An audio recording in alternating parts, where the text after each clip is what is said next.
사무엘하 7장 18절에서 29절까지 말씀을 살펴보도록 하겠습니다.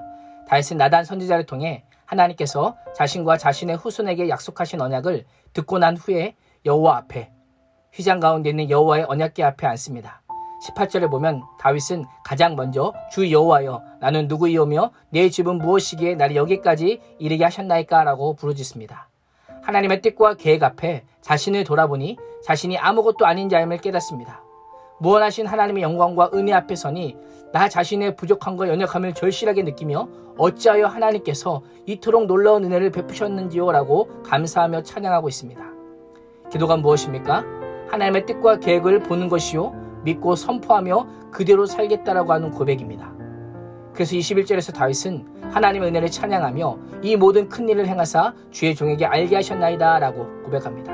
하나님께서 자신의 길을 열어주시고 하나님의 모든 큰 일을 깨닫게 해주신 분이라고 찬양하고 있습니다. 이 고백은 누가 할 수 있습니까? 하나님의 은혜를 아는 자만이 할 수 있습니다.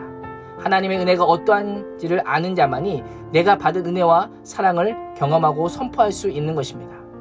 그 은혜와 사랑을 아는 자리가 어디입니까? 바로 예배의 자리입니다. 말씀과 기도의 자리입니다.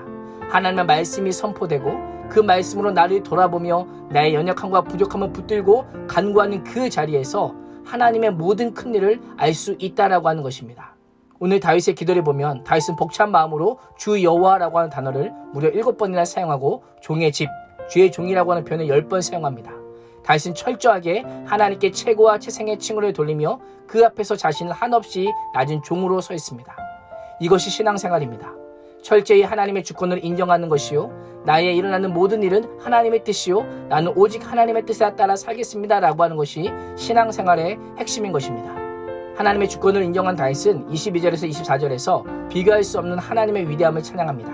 22절에서 다윗은 여호와여 주는 위대하시니 이는 우리 귀로 들은 대로 주와 같은 이가 없고 주 외에는 다른 신이 없음이니이다 라고 찬양합니다. 이 고백이 어떻게 들리십니까? 우리에게는 당연한 고백처럼 들리지만 당시 시대를 고려해보면 매우 놀라운 신앙 고백입니다.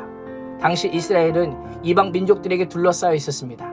우리가 알고 있는 바알, 몰렉, 그모스, 아스다롯, 아세라, 다곤 등 자신이 믿는 신이 참된 신이라고 주장하던 그 이방 민족들 사이에서 그들이 아니라 오직 여호와 하나님만이 참 신이라고 고백하는 것입니다. 이 시대를 보십시오. 이것만 있으면 잘 살 수 있을 것 같고 성공한 것처럼 여겨지는 것들이 얼마나 많이 있습니까? 이것만 있으면 평안할 것 같다고 생각하는 이 시대의 신들이 우리 주변에 가득합니다.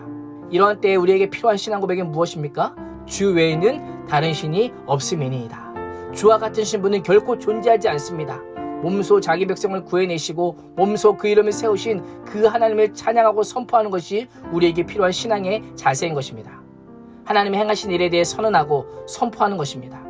다윗은 출애굽으로 시작하여 가나안 정복과 다윗 시대에 이르기까지 하나님께서 베푸신 은혜를 하나하나 선포하고 있습니다. 24절에서는 주께서 주의 백성 이스라엘을 세우사 영원히 주의 백성으로 삼으셨사오니 여호와여 주께서 그들의 하나님이 되셨나이다 라고 간구합니다.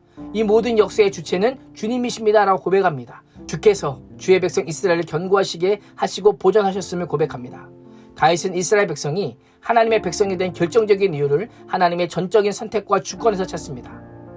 하나님과 이스라엘 백성들의 관계가 전능하신 하나님께서 주권적으로 맺으신 관계이기에 결코 끊을 수가 없다라는 것입니다. 하나님께서 우리를 어떻게 사랑하셨습니까? 우리가 하나님을 사랑하기 전에 먼저 사랑하셨습니다.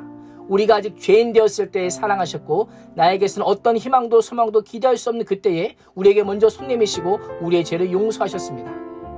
25절에서 29절을 보면 다윗은 주께서 말씀하신 대로 언약에 성취해 주시기를 간구합니다. 기도가 무엇입니까? 주의 말씀과 주의 약속이 이루어지기를 간구하는 것입니다.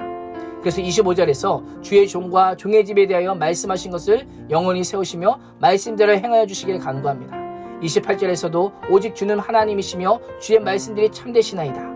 29절에서도 주 여호와께서 말씀하셨사오니 주의 종의 집이 영원히 복을 받게 하옵소서 하며 끝까지 여호와의 약속 즉 하나님의 말씀을 의지하여 기도합니다.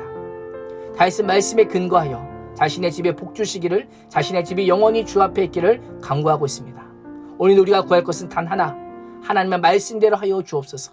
오늘도 하나님의 약속과 말씀에 근거하여 하나님의 뜻대로 하나님의 방식대로 하나님께서 원하시는 때에 하나님께서 기뻐하시는 자들을 통하여 하나님의 말씀이 성취되기를 간구하는 복된 인생이 될 수 있기를 주님의 이름으로 축원합니다. 기도하겠습니다. 하나님, 다윗의 고백처럼 주는 위대하시며 주와 같은 신이가 없고 주 외에는 다른 신이 없음을 고백하며 믿음으로 선포하며 나아갑니다.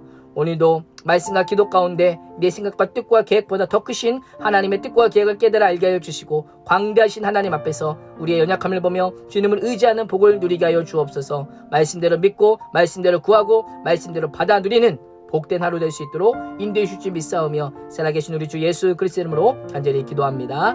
아멘.